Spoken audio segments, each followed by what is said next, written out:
नमस्कार दोस्तों, स्वागत है आपका मुकेश 24x7 यूट्यूब चैनल में। दोस्तों, मैं आज आपको बताऊंगा द्रौपदी मुर्मू के महामहिम बनने के मायने। गत सप्ताह 21 जुलाई को द्रौपदी मुर्मू ने भारत के 15वें राष्ट्रपति के रूप में शपथ लिया।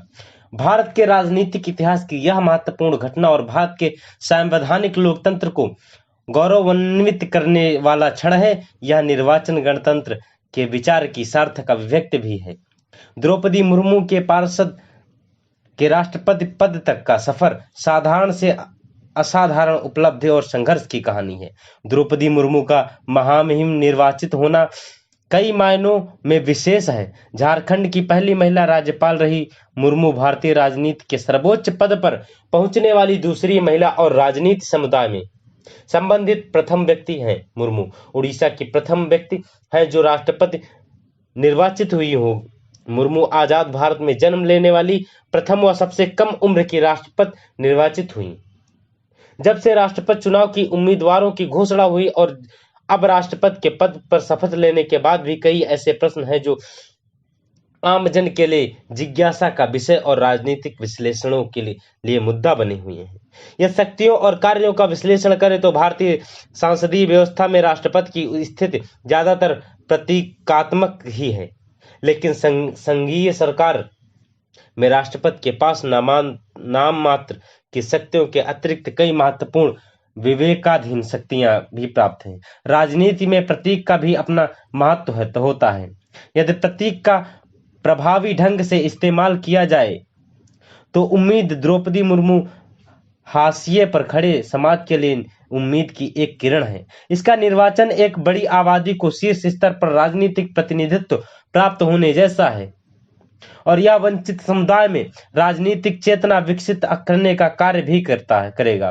भारत की कुल जनसंख्या में से ऐसा आदिवासी समाज की जनसंख्या लगभग 9% है। यह निर्वाचन एक बड़ी आबादी की आकांक्षाओं को अभिव्यक्त प्रदान करने के साथ साथ आधारभूत जरूरतों से जूझ रहे वंचित समाज की समस्याओं को सतह पर लाने का कार्य भी करेगा।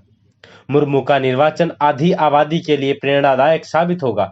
इसके निर्वाचन से महिला शक्ति सशक्तिकरण की असाधारणा को न सिर्फ बल मिला है, बल्कि इस दिशा में किए गए जा रहे प्रयासों की गति भी मिलेगी। चुनौतियां इनके सामने क्या हैं? द्रौपदी मुर्मू पर इस बात का दबाव निश्चित तौर पर रहेगा कि वह किसी पार्टी या विचारधारा विशेष की निष्ठा के इस सामाजिक हित के लिए कदम उठाएंगी। भारतीय संसद में 45 सीट और विधानसभाओं में 487 सीट अनुसूचित जनजाति के लिए आरक्षित है, लेकिन जनजाति समुदाय शिक्षा, स्वास्थ्य, रोजगार और घोषणा के मानकों पर निम्नतर स्थिति में है। उदारीकरण, वैश्वीकरण और निजीकरण की नीति से ने आदिवासी समाज को बहुत ज्यादा प्रभावित किया है। संसाधनों का अनुचित दोहन, असुरक्षा और विस्थापन का समाज एक महत्वपूर्ण समस्या है। द्रौपदी मुर्मू के समक्ष सबसे महत्वपूर्ण चुनौती जनजातीय समाज के सामाजिक आर्थिक उत्थान के साथ साथ संस्कृति पहचान को संरक्षित करना है। यह प्रश्न भी विचारणीय है कि शीर्ष स्तर पर एक महिला निर्वाचित हो सकती है तो महिला प्रतिनिधित्व के लिए विधायिका और 33% सीटों का आरक्षण क्यों नहीं? आबादी के लिहाज में महिला प्रतिनिधित्वों की संख्या बेहद कम है।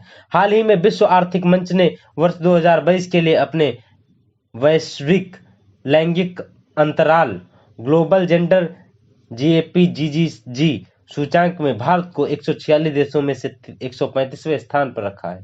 श्रम बल व महिलाओं की भागीदारी 22.3% है। भारत में घरेलू हिंसा के आंकड़े भी बेहद डराने वाले हैं। इसलिए भारतीय समाज के सामाजिक, आर्थिक, राजनीतिक आयामों में लैंगिक असमानता को दूर करना और हाशिए के समाज के लिए गरिमापूर्ण जीवन सुनिश्चित करना भी द्रौपदी मुर्मू के सक्षम एवं बड़ी चुनौती है। इसका निष्कर्ष यही है कि भारतीय संविधान के प्रावधानों के अवलोकन के पश्चात राष्ट्रपति के पद को सिर्फ रबर स्टाम्प समझना कमजोर आकलन है।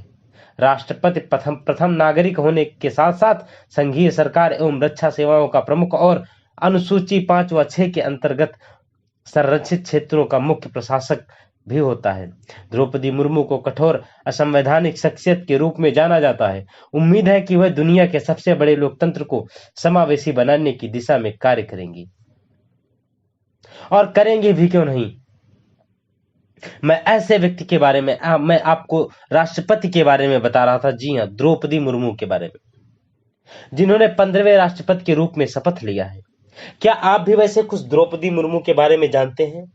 महाहिम बनने के बारे में जानते हैं? अगर आप भी जानते हैं तो कमेंट बॉक्स में कमेंट करके बताएं, और हमारे चैनल पे अगर नए हैं तो चैनल को सब्सक्राइब करें, ताकि ऐसी जानकारी आपको और मिल सके और सारी जानकारियां आपके पास सबसे पहले पहुंचे। इसलिए मुकेश 24x7 यूट्यूब चैनल को लाइक, शेयर, सब्सक्राइब करना ना भूलें। कमेंट करके बताएं आपको वीडियो कैसा लगा। मिलते हैं हम आपको एक नई वीडियो के साथ में।